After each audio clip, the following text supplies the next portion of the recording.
Apprenons à faire correctement un zoom linéaire, c'est-à-dire un zoom qui va directement à la position qu'on a souhaitée, c'est-à-dire par exemple ici passer de cette image à la partie blanche ici, côté gauche. Le zoom linéaire veut dire que l'image va directement arriver sur cette partie zoomée sans faire de mouvements particuliers comme on pourrait le souhaiter dans un diaporama de paysage par exemple. Là c'est plutôt un zoom direct pour un tutoriel. Alors un zoom nécessite de modifier 4 valeurs. Et pour ce faire, eh bien, on va d'abord, par exemple, faire la lecture de cette vidéo pendant un certain temps. Et puis, quand on décide de faire le zoom, on s'arrête. Alors ici, je me suis arrêté à cette position. Et je vais devoir maintenant jouer sur 4 valeurs.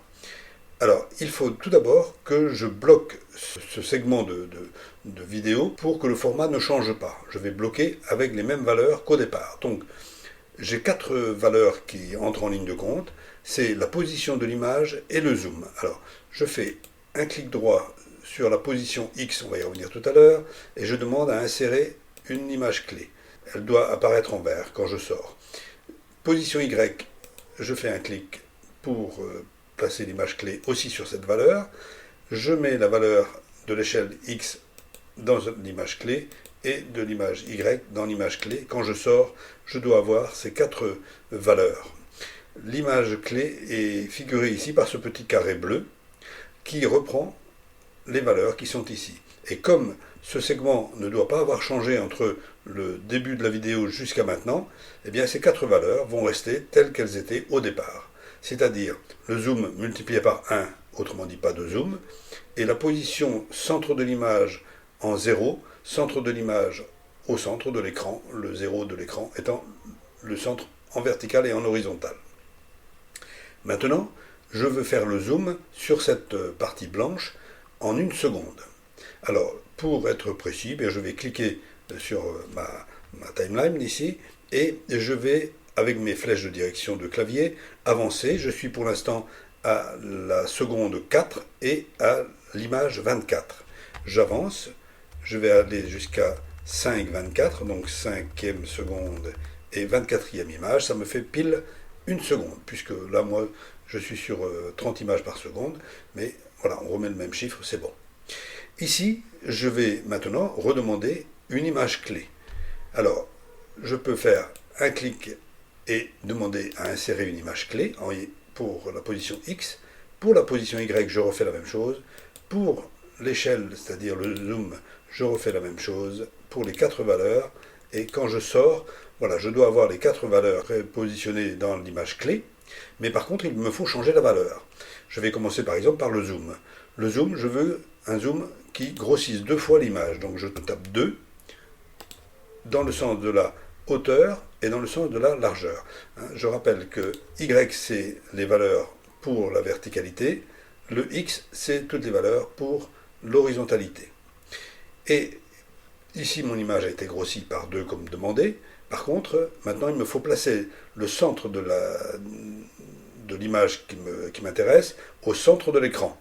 C'est-à-dire, en fait, déplacer vers la droite le centre de la partie zoomée qui m'intéresse.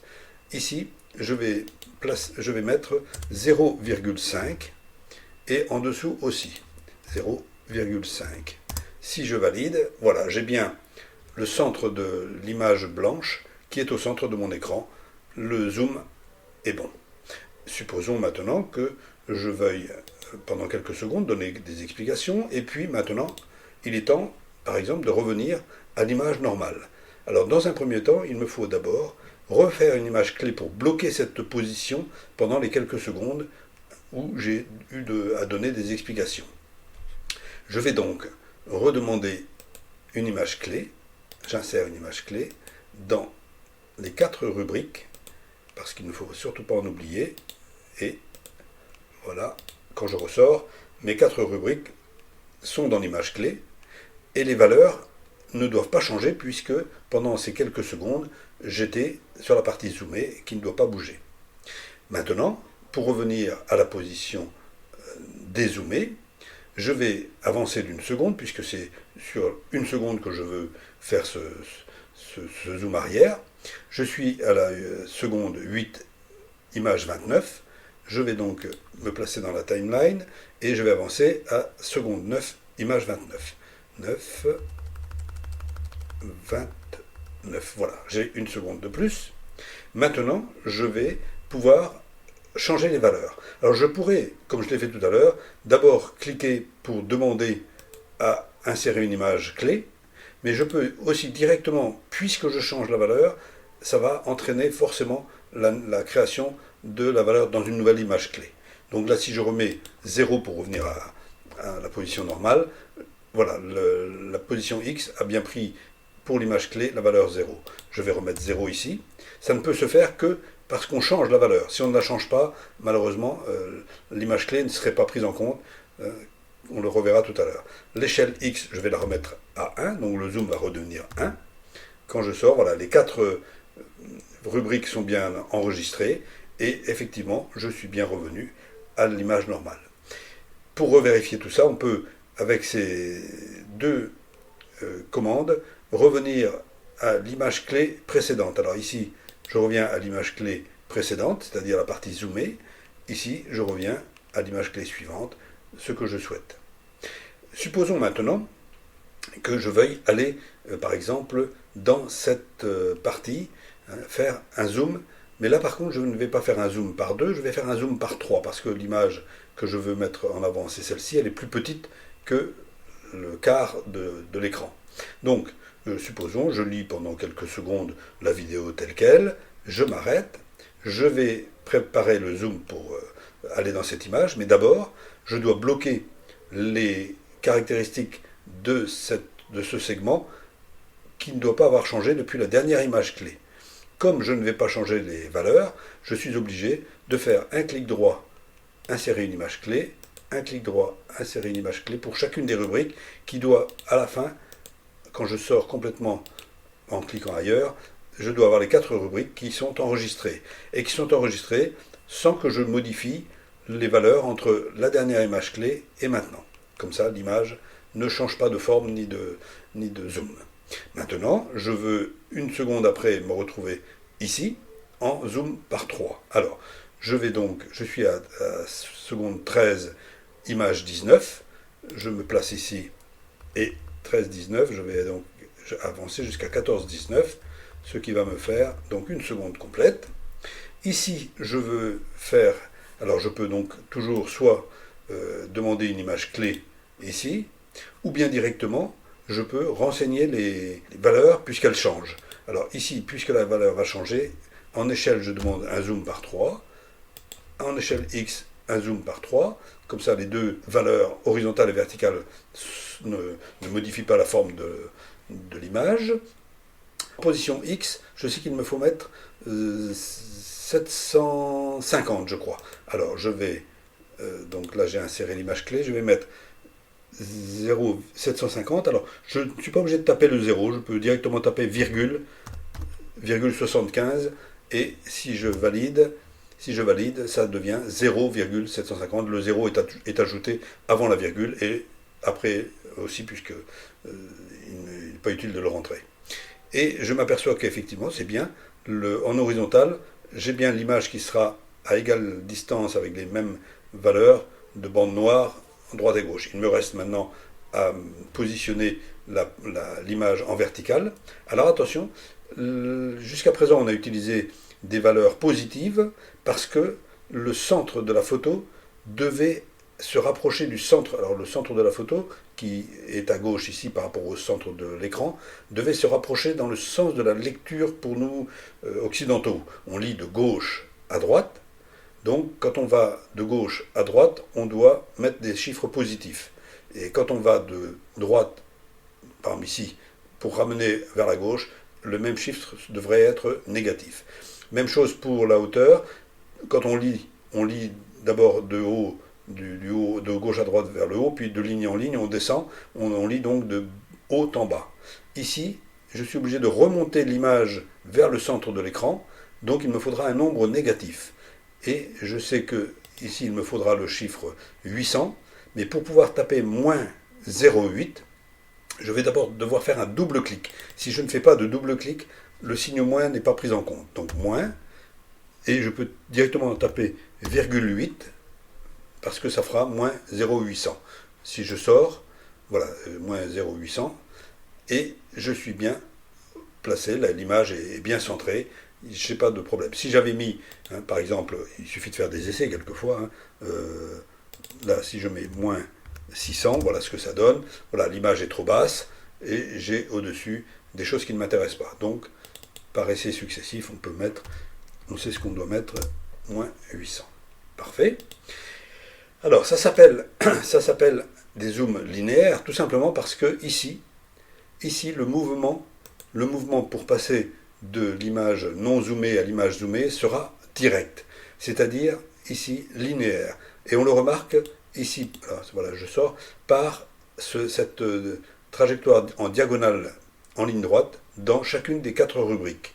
Que je sois là, ou si je remonte à quelques zooms en arrière, à chaque fois il faut que le carré soit barré d'une diagonale. Si il y avait une espèce de S, alors dans ce cas-là, voilà, on serait sur une courbe de Bézier et notre image se promènerait à droite, à gauche, un peu vers le haut, vers le bas, avant de faire le zoom. C'est plus artistique, mais c'est pas du tout ce qu'on cherche.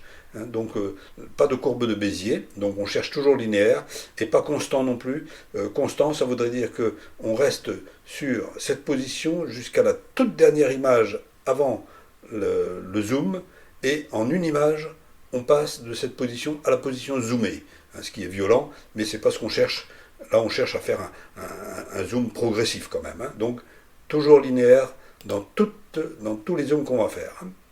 Donc, je suis arrivé ici à la position zoomée. Je donne quelques explications sur cette construction, par exemple. Et maintenant, je veux directement passer à la position ici pour montrer le zoom sur cette partie du quart en haut à droite, sans repasser par un zoom à 0. Alors, dans ce cas-là, toujours pareil, pour garder cette image fixe pendant quelque temps, je vais d'abord demander à créer une image clé sans modifier aucune valeur. Voilà, et quand j'ai fini, en sortant, je dois avoir mes 4 rubriques en vert. Les valeurs, on ne les change pas, c'est la fin de mon segment. Maintenant, je veux, une seconde plus tard, je veux passer à une autre position. Donc, je suis à 18,28, je clique ici, je vais mettre 19,28. Toutefois, comme la transition va se faire vers la diagonale complètement à droite, une seconde, ça risque d'être un petit peu rapide pour les yeux. On va rajouter une demi-seconde. Alors, sachant que je suis à 30 images par seconde, il me faut rajouter 15 images. Donc 15 images, ça nous fait 1, 2, 3, 4, 5, 6, 7, 8, 9, 10, 11, 12, 13, 14, 15. Je suis à 20,13. Et donc entre cette position précédente et maintenant, j'ai une seconde et demie. Si j'avais été sur 25 images par seconde, j'aurais rajouté que 12 ou 13 images. Donc ici maintenant, je vais demander à revenir à un zoom par 2. Donc je ne suis pas obligé de faire un clic droit pour demander l'image clé. Le fait de modifier la valeur va créer l'image clé. Donc je peux directement le faire en tapant 2. Je tape 2 parce que je veux un zoom par 2. Par contre ici, l'image, il va falloir que le centre de cette image bleue là revienne vers le centre de l'écran. C'est donc une marche arrière. Il faut donc que ici, je double-clique et que je mette moins 0,5. Alors, donc j'ai tapé moins 0,5, ça suffit. Voilà, très bien. Donc je suis déjà placé, on voit que je suis placé correctement puisque j'ai toute la partie blanche.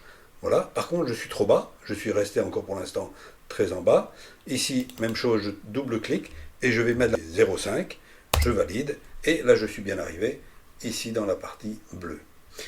Je reviens ici pour vérifier. Je suis sur l'image ici. Je suis sur l'image en haut à droite, c'est parfait. Je termine, alors je fais une lecture de quelques secondes. Maintenant, j'arrête et je vais revenir à la position neutre ici. Alors, il faut d'abord que je bloque ce segment en demandant une image clé pour les 4 rubriques sans changer quoi que ce soit. Donc, je suis obligé de faire un clic droit et de demander l'image clé sur les 4 rubriques. Elles y sont, parfait. Je reviens sur l'image clé. Je suis à 24, seconde 24, troisième image. Je vais aller jusqu'à 25,03. Donc, j'avance. 25,03, voilà.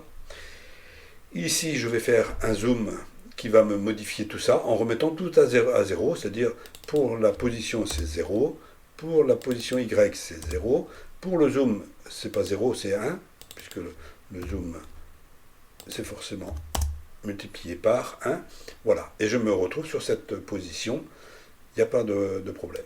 Voilà, alors donc si maintenant je repars depuis l'origine pour faire la lecture.